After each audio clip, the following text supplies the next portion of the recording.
We're not going to waste any more time. A very special guest in studio, Phoenix Mayor Kate Gallego. Mayor, thank you for being here. Absolutely. Happy Mike Broomhead birthday day. And Mike's on a Cardinals plane going to Washington, D.C. So anyway, he's very busy today. Let's talk. There are a lot of transportation things to discuss before we get to your State of the City address. For people who have been trying to get around I-10 and the 143, now there is fantastic news as of the other day that the Broadway Curve project is done. Obviously, great reason to be excited about it. Tell us about that. This project is really important for the Valley. It was the largest redevelopment of a freeway in Arizona history. It should make your commute more pleasant, so we now have more lanes of traffic. There's more continuous lanes, so you don't have to merge. Often what really makes the commute frustrating is merging on the freeway. Backups, accidents happen. And so this has much better design, so it should be a much smoother commute for people in that area. This is an area that connects Tempe, Chandler, town of Guadalupe, and the city of Phoenix. It's right by Sky Harbor Airport, so it's often the first impression visitors get. And we're really happy that project is done and improving commutes. I was also thinking from the standpoint that we always know, I mean, ADOT does a great job, and we know that these projects are going to get done, and MAG does a great job, and all these things. But it's really nice to have a project like this when probably people were thinking to themselves, there was some pain getting here, but now there's going to be great reward from it. Right.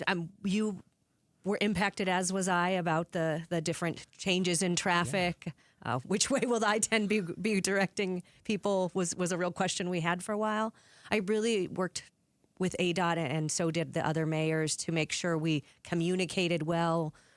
We did websites, posts, billboards. Yeah. You could sign up for an app. We tried to reach people as many ways as possible. You may have printed out a airline ticket and seen updates on freeways. Many of these things were things we had not done before. Yeah. This project was so important that getting the information out was essential. And we just really appreciate people who worked with us, and that ADOT tried to tell the story of what was happening and keep people updated. Yeah, and as I said, a lot of transportation things to discuss. Let's move on to something that also affects a lot of people around the Valley, and that's light rail. And interesting, we're going to make sure we're going to have a line A and a line B. We're going to have a special hub. We've got at least 5.5, 6 miles as well. This is another great example of how much the city has grown. Why is this significant? Yes, so Saturday, June 7th, is a big day for us in Phoenix. We joke the light rail system's growing up. We're finally going to have a multi-line system, which is pretty common in most big American cities. Although here we're like, what does that mean? Yes.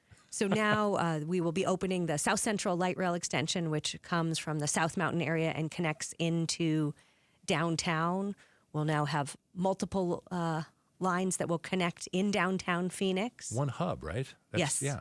And it'll be right around the Cityscape area. For people who don't know the name of Cityscape, you may remember where the ice skating has been in downtown Phoenix, but close to the Suns and so many of the great amenities, Symphony Hall that people love in downtown. The South Central Light Rail extension has a bunch of schools and students on it, so we're hopeful people will be able to commute to school more easily, save money on transportation costs that can go to our teachers. This is an area of our city which has a very high concentration of homes without cars or with one car for a larger family. So we're hopeful people can have more money to spend on essentials and less on transportation with this opening.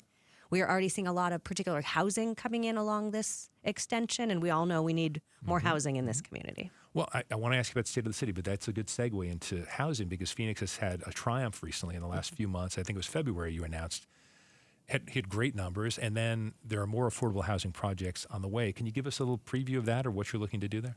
Absolutely. So my early year as mayor, we did a Housing Phoenix plan, and we set a goal to create or preserve 50,000 housing units. We gave ourselves a decade, and we hit it 5 years early. We had all hands on deck and some federal partnerships that helped us bring in more housing, as well as just enthusiasm for Phoenix.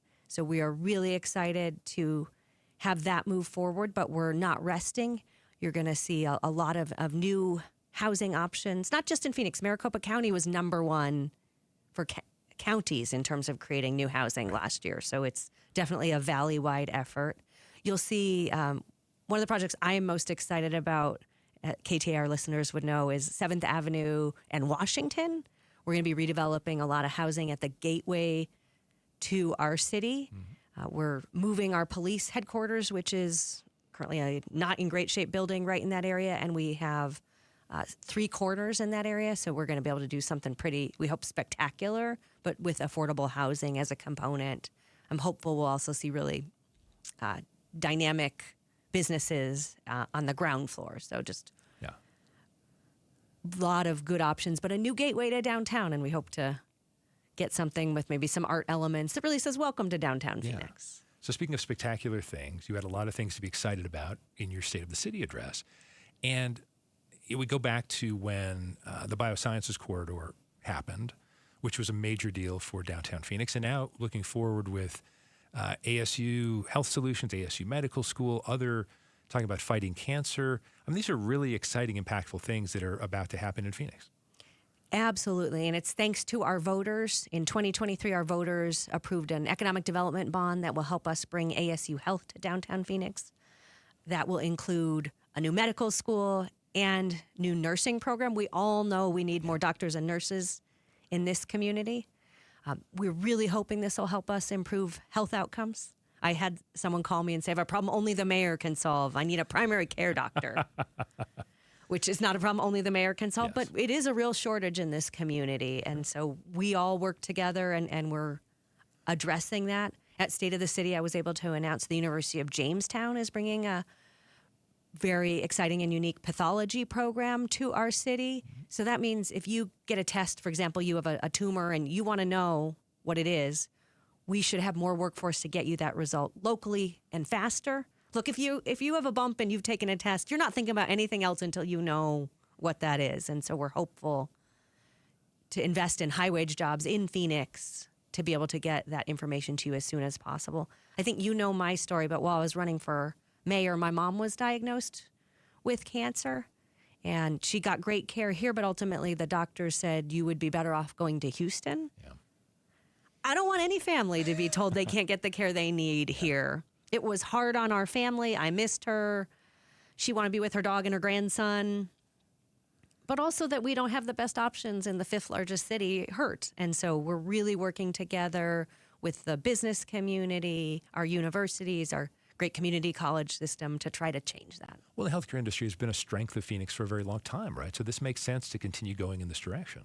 Absolutely. And it brings in resources and wealth from throughout the world. When the Saudi royal plane is parked at Sky Harbor to get health care, that is good news that we have the best. And so we do want to keep building on that. I think these are great jobs that make sense for our community where you feel good about the work you're doing. But I also want all of my friends and neighbors to get the care they need in Phoenix. Yeah, like you said, 5th largest city, it makes sense. A couple minutes before the break, I want to close transportation a little bit, come back to that. Mm-hmm.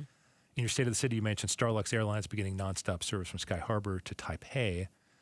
I keep asking the same sort of thing. How significant is that? It seems massive. Sky Harbor is our biggest economic engine, $44 billion. But we have never had nonstop service to Asia. Mm-hmm. It's a huge part of our business world. With TSMC, this makes even more sense. Right. TSMC really made this possible. Mm-hmm. Right now, many of the things that TSMC needs to make their products come in they fly into Los Angeles and then get trucked here. We want to be able to have that nonstop connection. If there's disruptions in LA, we don't want to be slowed down here. So even if you're not planning to go to Taiwan, we think this will help us have a stronger economy and be able to move more of that business here, creating high-wage jobs. But also we'll hopeful people get the chance to go nonstop to Asia. It's a much more pleasant experience to clear customs at Sky Harbor. Yes. Even the mayor of Los Angeles, I think, would agree with me. Yeah. On that, LAX is tough to navigate. And so the more we have 21 new destinations at Sky Harbor. Okay. So we also have added multiple destinations in Mexico, new places in Canada, and new places throughout the United States. So we hope, if you have an emergency and you got to go visit grandma, you can have a direct flight wherever she is. Yeah. To coin a phrase, don't LAX my Sky Harbor, I guess, right? Oh, well said. Yeah, can I take that? Of course. Hey, good morning. Steve Goldstein in for Mike Broomhead on the Mike Broomhead Show on KTAR News. A few more minutes left with the mayor of Phoenix, Kate Gallego. Thank you again for being here. Very much appreciate your time. We're in the desert. I'm sure you knew that. And we're concerned about water. Colorado River is very much the focus of things. And one of the things you talked about in your State of the City is partnering, and I cannot remember the name of it, excuse me, but partnering with Mesa Mayor Mark Freeman about some of the things to be done here. What can the city of Phoenix do as it relates to groundwater, as it relates to dealing with Colorado River shortages or cutbacks? So at State of the City, I talked about the Coalition to Protect Arizona's Lifeline. This is an effort around the Colorado River. The Colorado River is essential to us in Arizona. 40 million Americans depend on the Colorado River. It is at a very difficult political point right now. We in Central Arizona have the lowest priority on the entire river system for our water. And so we have both a science challenge, there's more uses for the water than water in the river, as well as a political challenge. I am working with the board of the Central Arizona Project, which manages our water, Colorado River water for this area, as well as mayors such as Mesa Mayor Mark Freeman, to talk about how we are managing water and to try to build political support for what's happening in Arizona. We need to do a better job telling folks in Washington, D.C. how effectively we're using our water supply and what our activities here mean for the whole country. Today, you talked about the only place we manufacture the most advanced semiconductors in the country is in Phoenix, Arizona. We need to make sure that the rest of the country understands they are safer because we have these advanced chips here and our economy is stronger. If they take away our water around this, it's a real threat that would hurt people far beyond Phoenix. We also have some of the most impressive agricultural management practices, as well as really creating a huge amount of economic activity. The nation's winter vegetables come from Arizona. We have to tell that story more effectively and to try to help folks who are making decisions for the Colorado River understand how important we are. Unfortunately, some of the other states with whom we are negotiating have tried to paint Arizona in a light that I think is not favorable to us.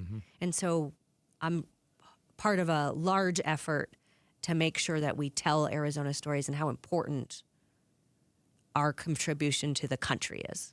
I'm also one of these naive people. I saw this old photograph from Arizona history of Barry Goldwater, Mo Udall, John Rhodes, another Democrat whose name I can't remember, but it was very much a bipartisan effort because without water here, we're going to lose these great opportunities to expand the community and make it even better. So that seems important. That it seems like one of those that should be as nonpartisan as possible. Arizona has a rich bipartisan history of working together to protect our water and to advance the infrastructure we need. We've had some great successes recently. The city of Phoenix is pursuing some federal grants through the Inflation Reduction Act, and we had wide bipartisan support to try to pursue those. Some of that is for advanced water recycling infrastructure, and some of it is just basic things like better water metering so that we can be better managers of the water. The Inflation Reduction Act people have a lot of opinions on that, and some people have branded it as super green. But I don't think water meters are something that should be offensive or difficult if you're a very strong conservative. You should want good data and fiscal responsibility. So we have been able to come together so far around those, and we're hopeful we can protect the federal funding as well as tell our story more effectively. We are one winter away from big trouble on the Colorado River. If we have a winter, again, with very little or no snowpack, you could see lake levels drop to low levels where water is not flowing out. Yeah. We just have about 2 minutes left, and I did ask Danny Seiden the question about Chase Field, and you, very important position as mayor of Phoenix when it comes to Chase Field. What are your thoughts on what the legislature seems to be doing? I'll ask you that because I know you want the Diamondbacks to stay downtown. Of course you do. But what are some of your concerns going forward, or what would you like to see done about some improvements, but making sure that Phoenix and Phoenix business still thrives? I very much want the Diamondbacks to stay in downtown Phoenix and thrive. I'd like a World Series while I'm dreaming. The original legislation was deeply troubling to me.